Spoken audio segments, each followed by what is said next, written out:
Hey y'all, welcome back. Today we're checking out part 2 of Take That, Back for Good, and winning a boy band breakup. No, bitch, can it. If you missed the first part, go back and check it out. But just to catch up, Gary Barlow, as a kid, played the piano. He actually performed live a lot as a kid, entered contests.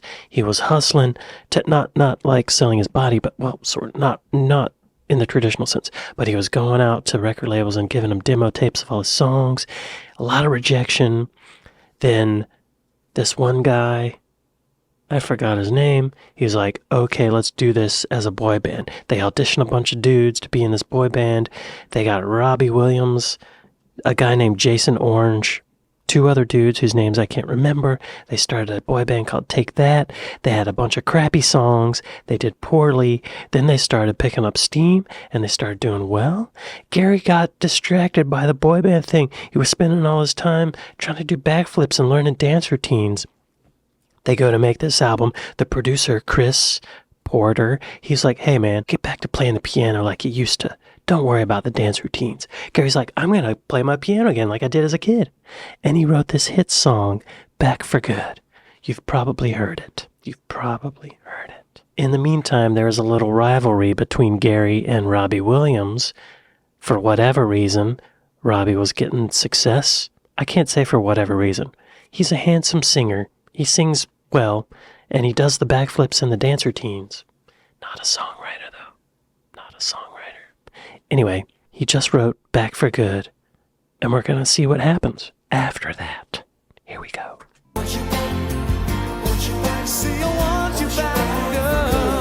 Oh, also, Gary was called the fat one. This guy, he's like the ugly one, the fat one. Like, what? Huh?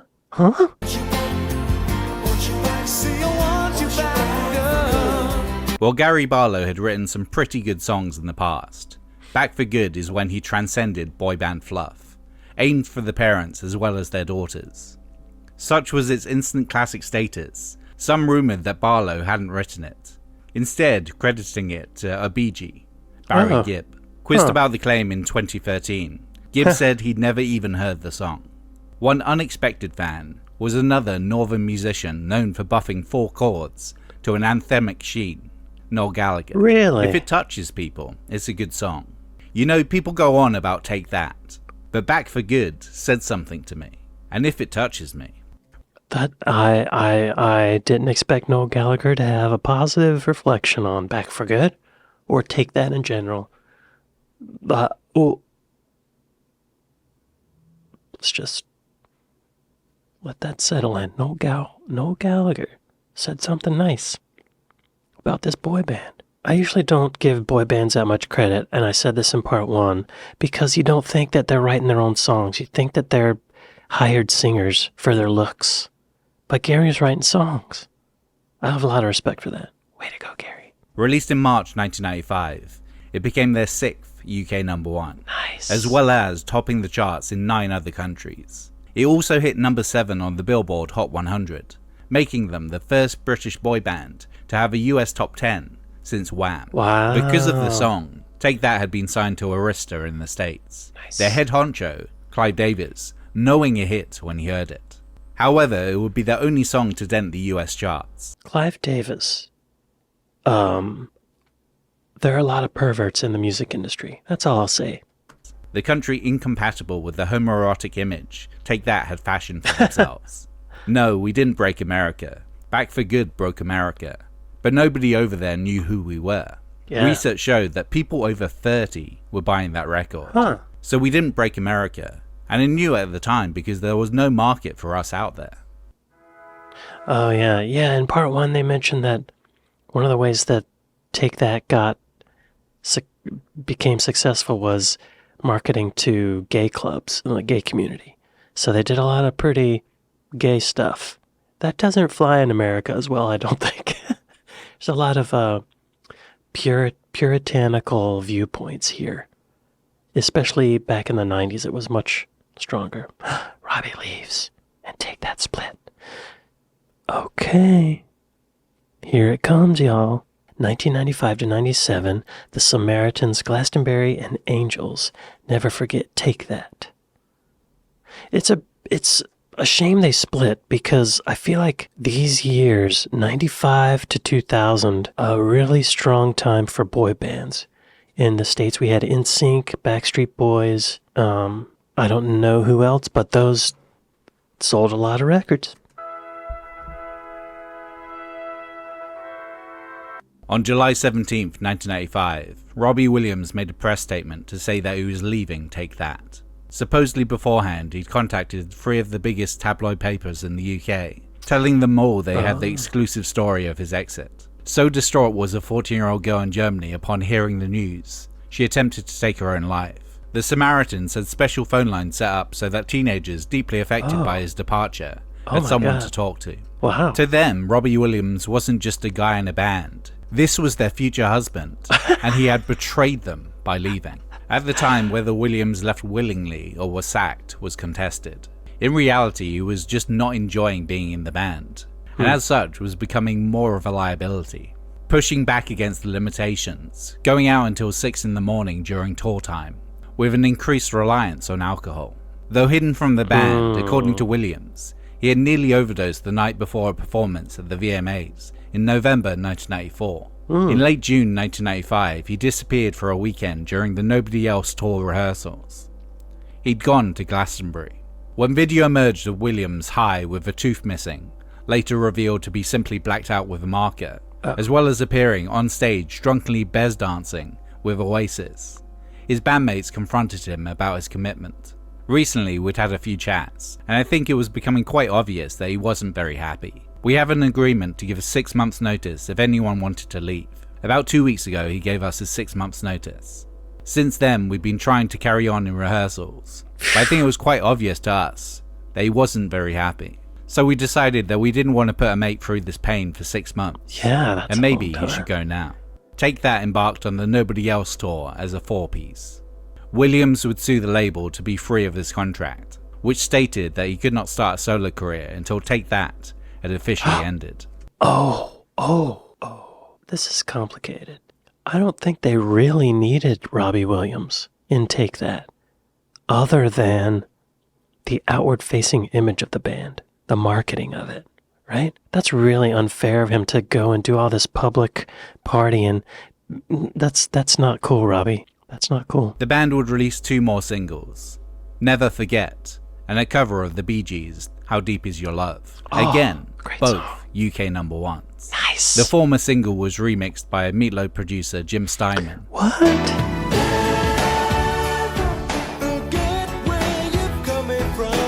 And dissected the fame that Barlow had wanted so badly. Was that pointed at Robbie? Probably.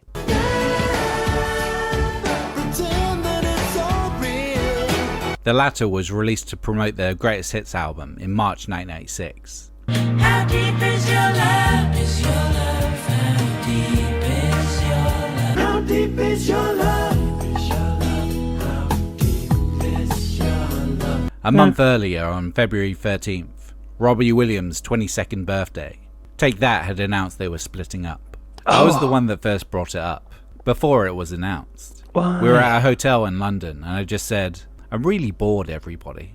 I think this is our time. We're at the peak of our careers. When we were at the Smash Hits Awards last year, I said to Mark, we can't be here next year. Every band on that stage looked, sounded, and danced like us. And I just wanted out, because we'd done all we could.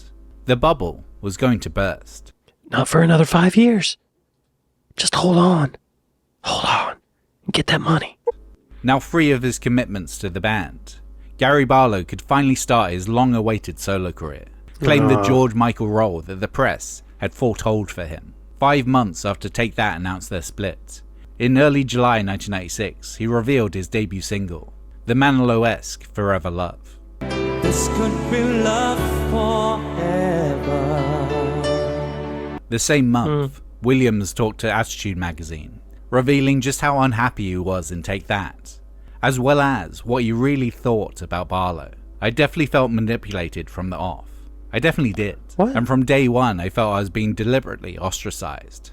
Well, when you walk into an audition, you sit down, and you see a guy with spiky hair, looking really f***ing dated, in these horrible tracksuit bottoms and shitty trainers and a briefcase and music score sheets. And this bloke, this clueless wanker, says, I write the songs because I'm Gary Barlow.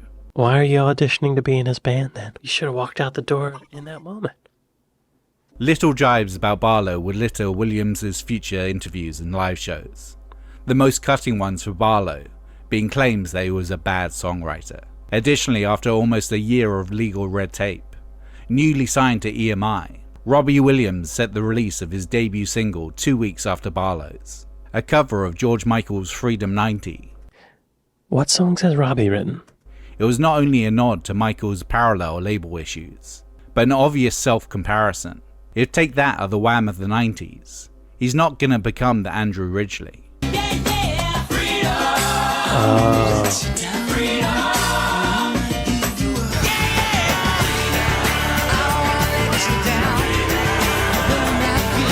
For about half a minute. Whoa, that sounds good. I don't want to give Robbie Williams any credit, but that sounds good. Who produced that? Who produced that recording? Robbie Williams, Freedom 90 producer. Stephen Haig. What's his deal? American record producer, most active with various British acts since 1980s. He was born in Portland, Maine. Rocksteady Crew, Malcolm McLaurin, Pet Shop Boys, New Order, Jimmy Somerville, Melanie C., James, Peter Gabriel, Dubstar, Erasure, Pretenders, Blur, Perry Ubu, Robert Palmer, Aha, Susie and the Banshees, Robbie Williams, Tom Jones. Wow. Yeah, he knows what he's doing. He knows what he's doing. That's why it sounds so good. Let's hear it again.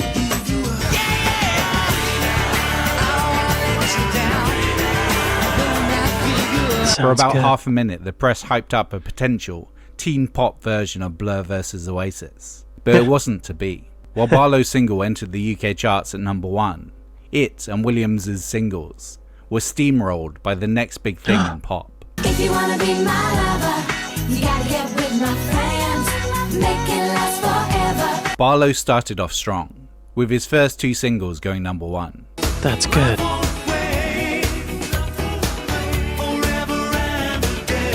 So too his 1997 debut album, Open Road, entered the charts at number 1. Robbie Williams' debut, Life Through a Lens, released the same year, had a less promising start. Good. Initially only remaining in the top 75 for 4 weeks before dropping out. In December 1997, both artists were booked to play a charity gig.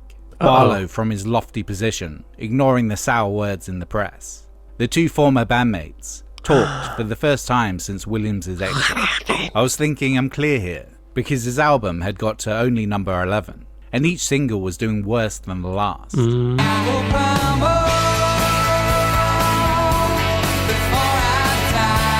Sounds good. That sounds good. That's just rock music. Sounds good. I thought if he could have a bit of success, it'd stop him slagging me off. So I said, "You alright?" And he says, "This album hasn't done very well. I'm thinking of sacking it and doing a new one." I said, "Don't worry, you'll be okay." The next week he released Angels. And through it, Y'all, there's some discrepancy about whether or not he wrote that. I don't think he wrote it. He stole it. she offers me protection, And I've watched in horror ever since. a lot of love and affection, whether I'm right or wrong. Not only did Robbie Williams become the George Michael of Take That, claiming the career that Gary Barlow was supposed to have, he became the biggest British pop star of the last 30 years. Wow, really?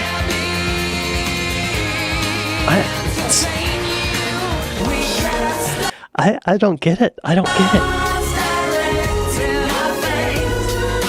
I don't wanna rock, DJ. I don't get it. He I don't get it at all. The way he moves is like cringy. I mean, his recordings sound really good. Maybe that's it. He got good producers. You were there for summer dreaming. As yet another kick in the teeth, Williams will cover Back for Good live in a Sex Pistols style.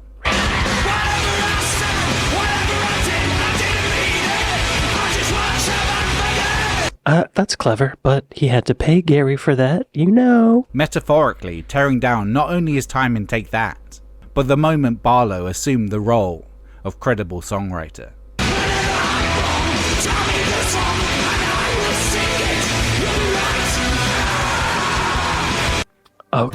Okay. See, I should have stopped the video when the Spice Girls came on, because the Spice Girls were huge. But if Take That was still together, the boy band girl group thing was not over. It wasn't over. They just could have kept it going. Without Robbie. They don't need Robbie. The Wilderness and the Return, 1998, Madame Tussauds, Reunion, and Patience. Patience, take that. Y'all, I hate that Robbie Williams became the biggest pop star in Britain of the past 30 years. I don't like that at all. Again, there's a lot of perverts in the music industry. Come 1999 and Gary Barlow's Compromise second album. I hope this was not an album cover, because this is a horrible photo. This is terrifying. This is not attractive. 12 Months, 11 Days. The public at large had lost interest, especially when compared to his former bandmates. He had also made the unfortunate error of releasing an atypical label-push dance pop song called Stronger as the album's lead single, 4 months after Williams' charismatic Oasis-y single Strong had gone top 5. Oh.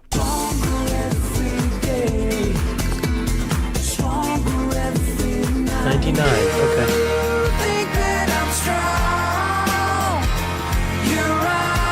Forcing a comparison. The Robbie Williams song has that thing. It has, the Gary Barlow song feels older and unfresh, and the Robbie Williams thing has that chord progression Oasis thing. That like that the Gary Barlow song feels like it's 10 years old. Right?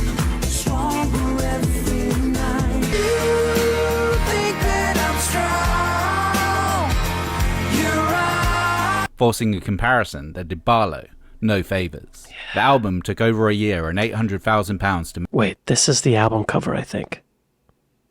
Yo, this is a horrible album cover, Gary. I'm sorry. This is bad. This is a bad album cover. Charted at number 35 for a single. Is that the album cover? Oh God. Oh God. Not that album covers make a huge difference, but dang. Yeah, that's the album cover.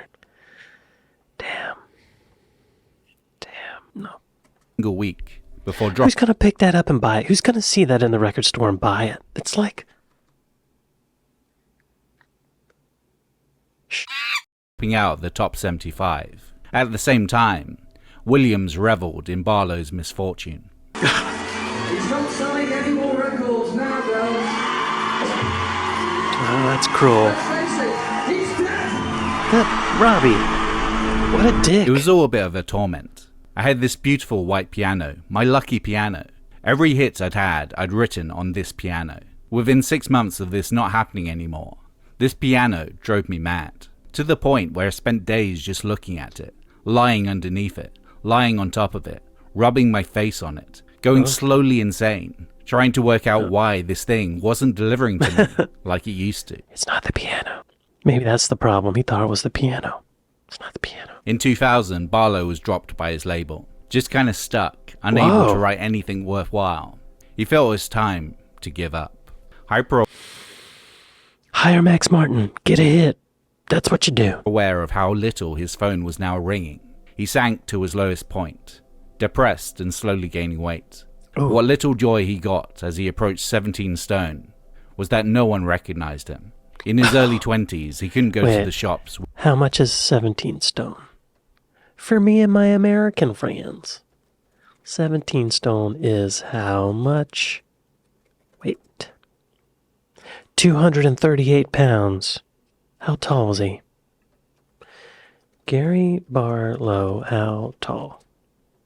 5'9" and 238. Yeah. He needs to walk around the block. Without being mobbed by teenagers. Some years later, the fear was the mockery of bystanders, wielding pop-flop venom jabs. Time moved on. Barlow's waxwork at Madame Tussauds was melted down to make Britney Spears. He got some background work as a songwriter. He was initially rebuffed from his attempts in the UK due to his supposed has-been stink. For example, Victoria Beckham vehemently denied to the press that he worked with her, before eventually writing some hits for Blue, Donny Osmond, and his old bandmate, Mark Owen. I've met Donny Osmond. He's also one of the nicest people I've ever met. Writing some hits for Blue, Donny Osmond, and his old bandmate, Mark Owen. Okay.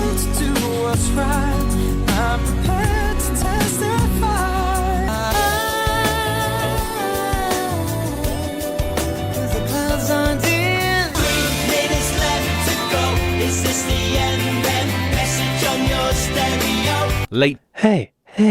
He's writing some... I love that Gary's writing songs. I think the songwriter avenue was great for him because the fame stuff clouds it up. Maybe that's what he should have done all along, just write songs, right? Get that publishing. 2005 saw another Take That Greatest Hits compilation with the newly recorded old song, Today I've Lost You. Okay. Maybe we'll turn back the time, work it out, start anew. And the tell-all documentary for the record. In Spain, on one occasion we all went clubbing and I think we all did half an E or something, and it was the most amazing feeling. Both got Barlow, Owen, Orange and Donald more comfortable with the idea of working together again, despite worries on the part of the band that no one would care. When they announced their reunion tour, all 11 dates sold out in half an hour, immediately prompting the scheduling and selling out of an additional 15 dates. Wow. Ultimately, over 250,000 tickets were sold in the space of 3 hours. That's great. They agreed that Nigel Martin Smith would not be managing them this time around, partly due to him not believing that anyone would be interested in a Take That reunion without Williams, though mostly because of how he treated them the first time around. In addition to this, they started writing new music, not just backing Barlow's songs, but writing is a group effort. Not convinced to start again with their old label, Take That signed to Polydor and released the single Patience in November 2006. I just found myself rooting for these guys. I love that they did this. I love that they're writing songs together. It's pop music, right? Keep it simple. It doesn't have to be brilliant or clever. Just clear your mind.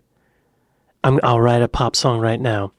Ooh, baby, you got me on the phone. Ooh, baby, let's go down the cover.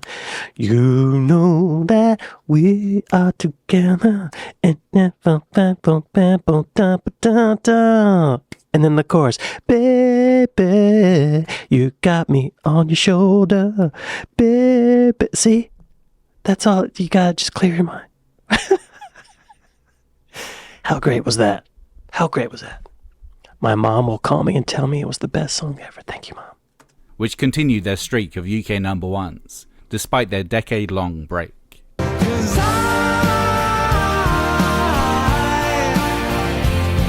The boys were back. Oh, I want to hear more. I want to hear more. Show me on the pop music. Take that. Take that. Oh. What? They're still making albums. Okay, what is this? 2006, I think, is when this... Patience. Let's check it out. Let's get to the chorus. Auto-tune vocal.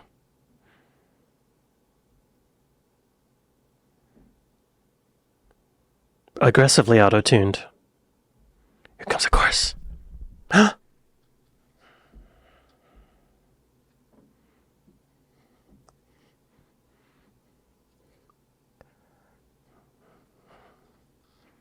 Hey, that's a good pop song. Well done, boys. The boys were back for good. The boys.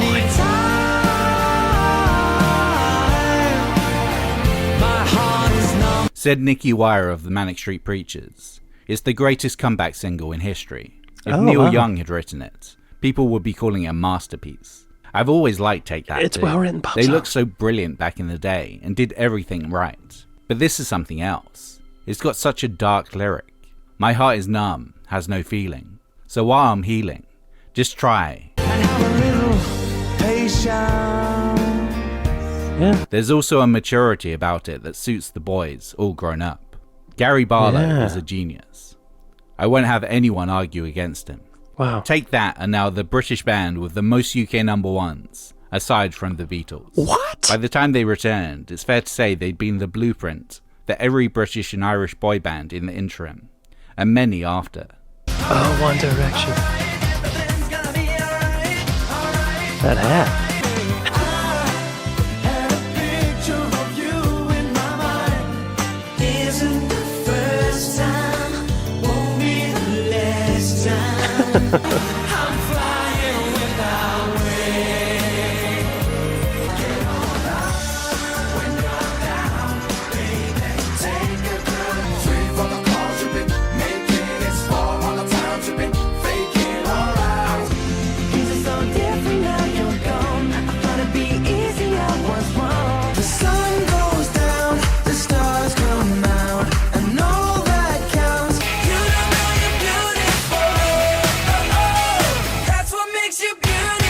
Though rewired for a US audience, Backstreet Boys and NSYNC were modelled on Take That. Really? And even the Spice Girls were formed in an attempt to create a female version. And as well as Robbie Williams' notable take, a surprising number of diverse acts have attempted to cover Back for Good. Whatever I said, whatever I did, didn't mean it. Get that money, I just Gary. want you back for good. Get it, Gary. Get that cash. Whenever I'm wrong, just tell me the song and I'll sing it. You'll be right and understood. You see, I watch back for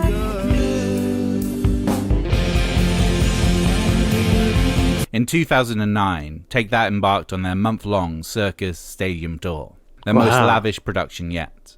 Watching the stage was one Robbie Williams, feeling a slight pang of jealousy. It looked like fun. As much as he had hated being in Take That back in the 90s, the lack of control, creativity and personal time. Young and dumb. He missed playing live when the focus wasn't entirely on him. He missed his brothers in arms. And it hit him that all that bitterness he'd accumulated over the years for one person wasn't healthy. No. Rob rang me, which is unusual because he doesn't ring me very often. It's always emails. He went, I want you all to come up to the house. There are things I want to say that will help us move forward. So the following night we had the "You said I was fat in 1991" conversation. One of the most amazing nights of my life. Wow. I went from having a real problem with this person to literally rolling on the floor laughing with him 10 minutes later. We were genuinely sorry that we'd upset each other. Wow. And after the whatever I said, whatever I did, I didn't mean it part, their first step forward was to... I'm sorry, there's a rebel flag in the background? Guys, you know about that? You know what that means? That's not cool. I don't think they know what it means. After the whatever I said, whatever I did, I didn't mean it part, their first step forward was to collaborate for the first time ever on the 2010 duet Shame from Williams' In and Out of Consciousness Greatest Hits album. Okay. People spend a lifetime this way. After 15 years of being Their voices sound good together. This way. Okay. After 15 years of being apart, Take That's next album, 2010's Progress, and the coinciding 2011 tour, the band were back to being a five-piece. Okay. Holding back the fun, they say we'd never dance again. And while Williams would leave again to continue his solo career, for Okay. that moment, there were no regrets, no hard feelings. Just five lads with a passion for pop. Wow. Wow. Thanks for watching. My So pleasure. who's your favorite, Gary or Robbie? Comment down Gary. below. If you like this video, like, subscribe, and why don't you also do me a favor and share it with a couple of people. Y'all be sure to go to Trash Theory and like and subscribe. I didn't expect to end this liking these guys. I still have issues with Robbie, and he made that monkey movie. I think that was a brave move, but maybe not successful. Maybe in 10 years it will be seen as a genius move. I don't get his appeal Especially, I don't get his appeal with that dancing. But wow, I'm proud of Gary. I'm glad that he's getting that money from all those covers. Way to go, Gary.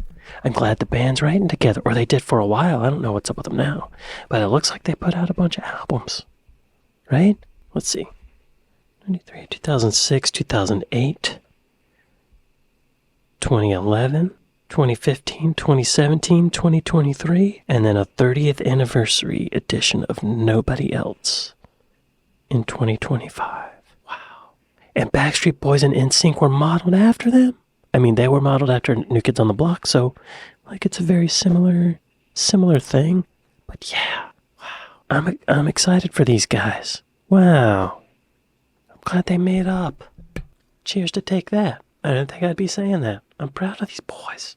Well, y'all, I'd like to thank my patrons. I'd like to thank my Buy Me a Coffee folks. Thank y'all for watching this with me, and I'll see y'all next time.